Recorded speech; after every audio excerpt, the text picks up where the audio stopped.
एक अंधेरी रात में जब बिजली तेजी से कड़क रही थी, जोर जोर से बेदी हवेली में बेदी परिवार की एकलौती बहू सिमर कौर बेदी ने अपने दूसरे बच्चे को जन्म दिया। जन्म देते ही सिमर इस दुनिया से चली गई। पीछे रह गए मिस्टर आनंद राज बेदी और उनका बड़ा बेटा रंजीत सिंह बेदी। घर में एक नया सदस्य तो आया, मगर पुराने सदस्य के जाने का दुख सबको हवेली में ज्यादा था। घर की नौकरानी ने आनंद को बताया कि घर में एक बेटे का आगमन हुआ था। आनंद सख्त बनकर खड़ा रहा और उसने अपने बच्चे को अपने हाथ में पकड़ा। रंजीत, जो इस समय सिर्फ 6 साल का था, अपनी मां के शरीर के पास जाकर बहुत रोया, क्योंकि वह अपनी मां से बहुत प्यार करता था। आनंद ने अपने छोटे बेटे का नाम अरसाज रखा। बेदी परिवार एक शाही परिवार था और शहर के लोग बेदी परिवार की बहुत इज्जत करते थे। शुरू से ही बेदी परिवार का शहर में बहुत बोलबाला था। ढेर सारी जमीन, पैसा और बाकी शहरों में भी ना जाने कितनी हवेलियां। पुश्तैनी पैसे के अलावा आनंद का अपना खुद का भी अच्छा कारोबार था, जो उसने खुद शुरू किया था।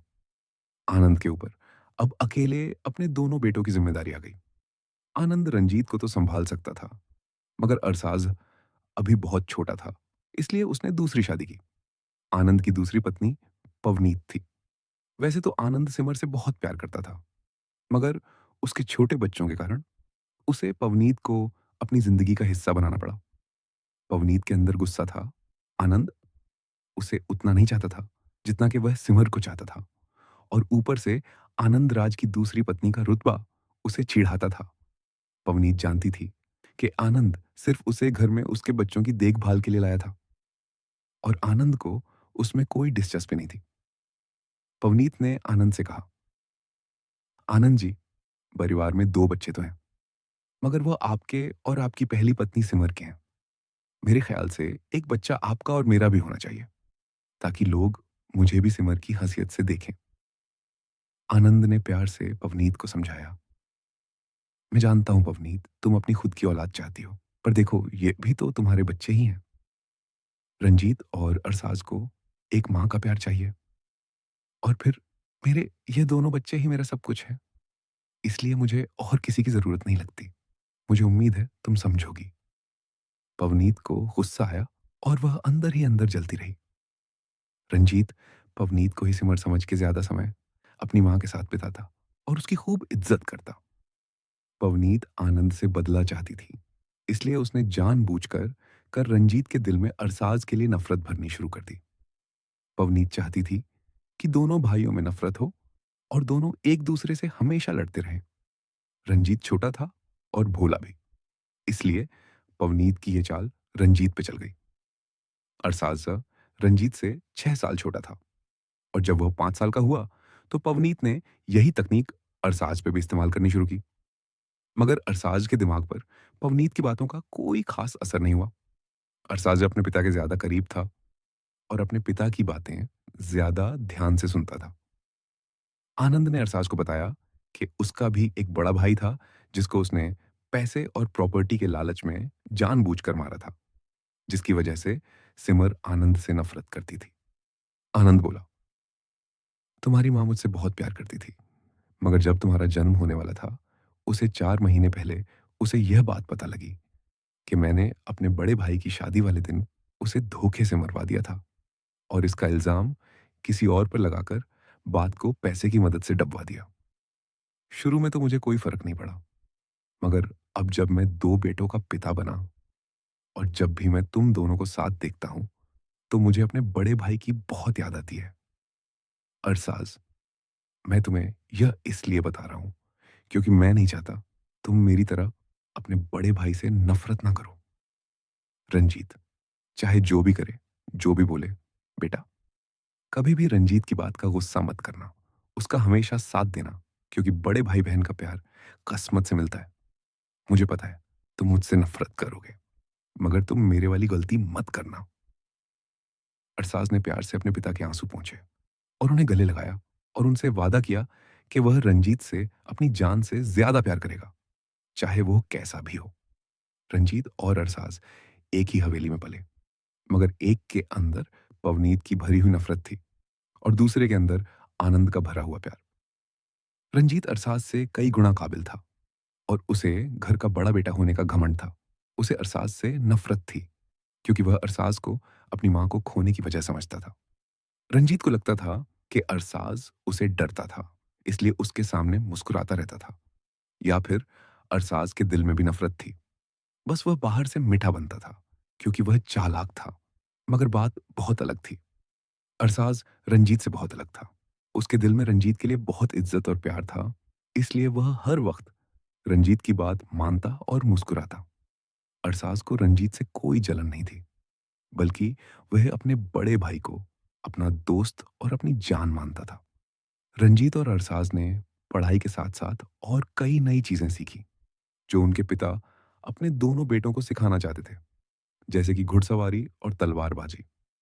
दोनों भाइयों को अच्छे से अच्छा खाना, अच्छे से अच्छी पढ़ाई करवाई गई। रंजीत हर चीज में अरसाद से बेहतर बनना चाहता था और उसे नीचा दिखाना चाहता था। रंजीत को जब भी शाबाशी मिलती तो वह अरसाज को मुकाबले के लिए ललकारा करता, मगर अरसाज मुस्कुराकर मना कर देता और हार मान लेता। रंजीत को गुस्सा आता और वह अरसाज को बुरा भला बोलता, मगर अरसाज हंसकर फिर बात खत्म कर देता। घुड़सवारी सीखते समय रंजीत ने पहली बार रीत को देखा जब वह सिर्फ 17 साल का था। रंजीत को पहली बार में ही रीत से प्यार हो गया। रीत गोरे रंग की लंबी लड़की थी, जिसके बाल लंबे थे और आंखें काले रंग की थीं। जहान रंजीत घुड़सवारी सिखा करता था, वही रीत भी अपनी सहेलियों के साथ खेलने आती थी। रीत हफ्ते में 2 बार रंजीत और अरसाज को उसके घर के पास वाले बाग में देखती थी। रंजीत रीत के लिए हर बार तोहफा लाता और उस पर अपना नाम ना लिखता, ताकि रीत तोहफा देखकर डरे ना। वह अपने घुड़सवारी सिखाने वाले अध्यापक से पहले ही बाग में तोहफा छिपा देता और फिर घुड़सवारी करते वक्त रीत को वो तोहफा खोलते हुए खुश होते देखता और मन ही मन खुश होता। रंजीत अपनी हवेली की खिड़की से चुपके चुपके रीत को बारिश में नाचते देखता। रंजीत को हर हफ्ते बस रीत की एक झलक का इंतजार रहता। एक दिन तलवारबाजी के अध्ययन के वक्त तलवारबाजी वाले अध्यापक ने अरसाज की खूब तारीफ की क्योंकि उसने वह तकनीक आसानी से सीख ली जो रंजीत पिछले हफ्ते से नहीं सीख पा रहा था। रंजीत को बहुत गुस्सा आया और अपने अध्यापक के जाने के बाद उसने अरसाज को ललकारा और बोला, ए भोले पंछी, बहुत हो गए तेरे बहाने। अगर असली मर्द है तो आ लड़ मेरे साथ, फिर देखता हूं तू कितना काबिल है। अगर आज तूने मुस्कुराकर बहाना बनाया तो मैं तुझ जैसे नीच से बात नहीं करूंगा। अरसाज मुस्कुराकर मान गया क्योंकि वह नहीं चाहता था कि रंजीत उसे नाराज हो। रंजीत आमने सामने तलवार के साथ लड़े। रंजीत ने अपना पूरा जोर लगाया और अरसाज की उम्र का लिहाज ना करते हुए उसे खूब चोट पहुंचाई। अरसाज सोच समझ कर लड़ा ताकि रंजीत को ज्यादा चोट ना लगे। आखिर में जब रंजीत जीतने लगा और अरसाज को नीचे गिराने लगा, तो अरसाज खुद घुटनों के बल झुक गया और सिर ऊपर करते हुए बोला, आपके आगे सिर झुकाकर माफी मांगता हूं सरकार। आपसे बेहतर तलवारबाजी कोई नहीं कर सकता। मैं हार मानता हूं वीर जी, आप जीते मैं हारा। इतना बोलकर अरसाज मुस्कुराया और अपनी तलवार रखकर वहां से चला गया।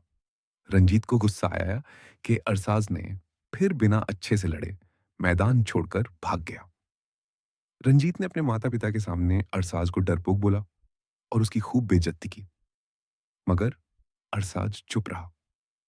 रात को अरसाज को आनंद ने समझाया, अरु, अगर रंजीत तुम्हें कुछ कर देता तो आगे तुम्हें इतनी चोट लगी है और फिर रंजीत तुम्हारी उम्र भी नहीं देखता जो सिर्फ अभी 11 साल है। अरसाज मुस्कुराते हुए बोला, लड़ तो मैं लेता पिताजी, मगर फिर रंजीत मुझसे 6 साल बड़ा है और मैं अपने वीर जी के आगे तलवार उठाकर उनकी बेइज्जती नहीं कर सकता था। सामने कई नौकर खड़े थे मैदान में और फिर वीर जी भी थक गए थे, इसलिए मैंने हार मान ली। जहां तक बात रही चोट की, तो क्या फर्क पड़ता है, उनके हिस्से की चोट का खून भी मेरे शरीर से बह जाए तो कौन सी बड़ी बात है। आखिर खून तो हमारा एक ही है। आनंद अरसाज की बातें सुनकर भावुक हो गया और उसे बस अपने बड़े बेटे के स्वभाव की चिंता होने लगी। 13 साल बाद जब रंजीत और अरसाज बड़े और जवान हो गए और हवेली की जिम्मेदारी किसी एक को सौंपने की आई, तो आनंद ने अपना कारोबार अरसाज को और हवेली की जिम्मेदारी रंजीत को देने के बारे में सोचा। रंजीत घुड़सवारी करके हवेली लौट रहा था। एक ऊंचा लंबा जवान लड़का जिसने नीले रंग का कुर्ता पजामा डाला था। रंजीत का रंग गोरा, आंखें स्लेटी रंग की थीं और उसने अपना अच्छा भला शरीर बनाया हुआ था। रंजीत एक सीरियस और स्मार्ट लड़का था जिसको अपने आप पर पूरा भरोसा था और अपनी काबिलियत पर गुरूर थी।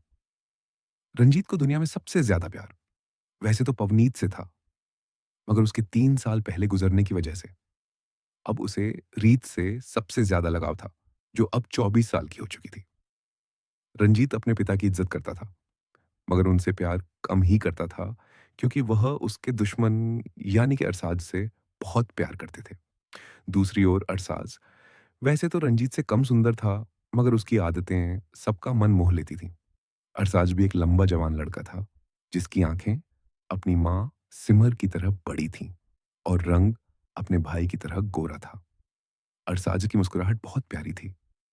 अरसाज मैदान में तलवारबाजी का अभ्यास कर रहा था कि तभी वहां रंजीत अपने घोड़े पर सवार होकर आया और बोला, जितनी मर्जी कोशिश कर लो मुझसे आगे नहीं निकल पाओगे। लड़ने के समय तो हार जाते हो और अब अभ्यास बड़े दिल से करने का नाटक कर रहे हो। अरसाज ने अपनी तलवार रखते हुए जवाब दिया, आपसे मुकाबला करके हमेशा अपना अभ्यास कम लगता है। सच कहूं तो वीर जी, आप घोड़े पे अच्छे लग रहे हो। डर के साथ बोल रहा हूं, कांपते हुए। इतना कहकर अरसाज ने रंजीत को चिढ़ाया और हंसने लगा। रंजीत ने गुस्से से अरसाज को देखा और घोड़े से उतरा। रंजीत ने आनंद से अपनी शादी की बात की और रीत को अपनी पत्नी बनाने की गुज़रिश की, जिस पर आनंद मान गया। मगर आनंद ने रंजीत के सामने शर्त रखी कि वह रंजीत और अरसाज की शादी एक ही दिन करेगा, क्योंकि वह बूढ़ा हो चुका था और अपने दोनों बेटों की शादी देखना चाहता था। रंजीत ने शर्त के मुताबिक अरसाज से बात की और अरसाज आसानी से मान गया, यह देखकर कि इसमें रंजीत की खुशी थी। रंजीत बहुत खुश था कि आखिर रीत सच में उसकी होने वाली थी। सारा बेदी परिवार बड़ी शान से रंजीत और अरसाज का रिश्ता सिंह परिवार की दोनों बेटियों के घर लेकर गए।